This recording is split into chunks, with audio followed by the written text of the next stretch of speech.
السلام علیکم ورحمۃ اللہ وبرکاتہ۔ دیکھیے، ایک مسلمان کی لائف میں استخارہ ایک بہت امپورٹنٹ چیز ہے۔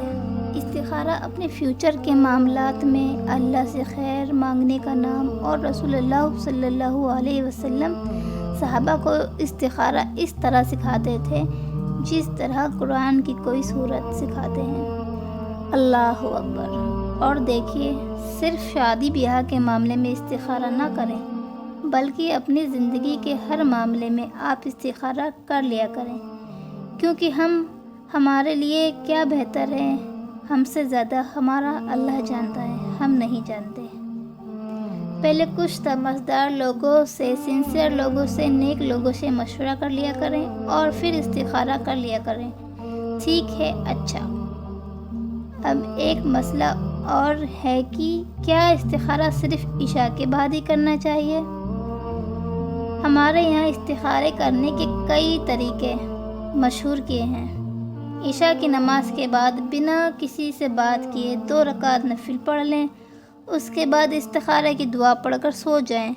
تو کچھ تو جائے نماز پر ہی سو جاتے ہیں کہ خواب آئے گا اور خواب میں کوئی خاص اشارہ ملے گا یا یس اور نو میں آنسر مل جائے گا۔ تو دیکھیے، ایسا نہیں ہے۔ آپ کبھی بھی استخارہ کر سکتے ہیں جب آپ کو ضرورت محسوس ہو، یعنی جب بھی 2 کاموں میں آپ کنفیوز ہوں کون سا بہتر ہوگا، یا جو بھی بہتری کے لیے آپ کو استخارے کی ضرورت محسوس ہو، تب آپ 2 رکعت نفل پڑھ کر استخارے کی دعا پڑھ لیں۔ دیکھیے، استخارہ ایک دعا ہی تو ہے۔ آپ قبولیت کی اوقات میں بھی استخارہ کر سکتے ہیں، مثلاً بارش کے وقت، رات کے آخری پہر یا جمعے کے دن، روزے کی حالت میں، سفر کی حالت میں، وغیرہ وغیرہ۔ یعنی جو بھی قبولیت کی گھڑیاں ہیں اس وقت بھی آپ استخارہ کر سکتے ہیں۔ اور دیکھیے، استخارہ کرنے کے لیے وقت کی کوئی ضرورت نہیں، صرف رات کو ہی استخارہ کیا جائے۔ آپ کسی بھی وقت، دن ہو یا رات کو استخارہ کر سکتے ہیں۔ ہاں، جو مکروہ اوقات ہے جس میں آپ نفل نماز نہیں پڑھ سکتے، جیسے صبح سورج طلوع ہو رہا ہے، جب سورج غروب ہو رہا ہے تب نماز نہیں پڑھ سکتے، تب استخارہ مت کریں۔ باقی کسی بھی وقت، ایون دن میں آپ 2 سے 3 مرتبہ یا اس سے زیادہ بار بھی استخارہ کرنا چاہتے ہیں تو بالکل آپ کر سکتے ہیں۔ استخارہ آپ ملٹیپل ٹائم، ملٹیپل دنوں میں جب چاہیں، جتنی بار چاہیں کر سکتے ہیں۔ دیکھیے، اگر آپ کسی کام کا ارادہ کر لیں تو پہلے کچھ سمجھدار لوگوں سے اور سنسیئر لوگوں سے مشورہ کر لیں اور پھر استخارہ کر لیں، پھر نفل کی 2 نماز پڑھ لیں، اس کے بعد استخارے کی دعا پڑھ لیں۔ اور دیکھیے، استخارہ آپ اللہ پر یقین کے ساتھ کریں، پھر جس بھی کام کا آپ ارادہ کر رہے ہیں وہ کام کر گزریں، اور پھر اللہ سے اس کام کی انشاءاللہ خیر کی برکت ڈال دے گا، کامیابی عطا کر دے گا۔ استخارہ کرنے والا دیکھیے کبھی بھی ذلیل نہیں ہوگا۔ یاد رکھیے، مشورہ کرنے والا کبھی مایوس نہیں ہوتا۔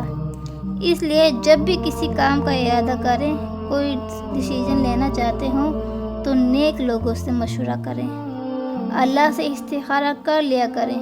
اور ایک بات یاد رکھیے کہ استخارہ آپ کا پرسنل میٹر ہے اور آپ کو خود اپنا استخارہ کرنا ہوگا۔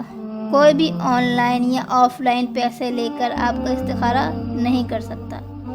یہ سب عجیب سا ٹرینڈ نکلا ہوا ہے کہ کسی کو بھی پیسے دے کر استخارہ کروا لو، یعنی ہمارے معاملات میں خواب کسی اور کو آئیں گے، پھر وہ بتائے گا کہ ہم استخارے میں یہ جواب آیا ہے اور آپ کو فلاں کام کرنا ہے اور فلاں کام سے رک جانا ہے۔ تو دیکھیے، ایسا کچھ بھی نہیں ہوتا۔ یعنی آپ استخارہ کرتے ہو تو آپ کو خواب نہیں آتا ہے کہ کیا ڈیسیژن لینا ہے۔ ہاں، کرائے سے استخارہ کروانے پر کسی اور کو آپ کے معاملات کی خواب اسی رات آنا شروع ہو جاتے ہیں، وہ بھی نہیں ہوتا۔ یعنی آپ استخارہ کرتے ہو تو آپ کو کوئی خواب ہی نہیں آتا کہ کیا ڈیسیژن لینا چاہیے۔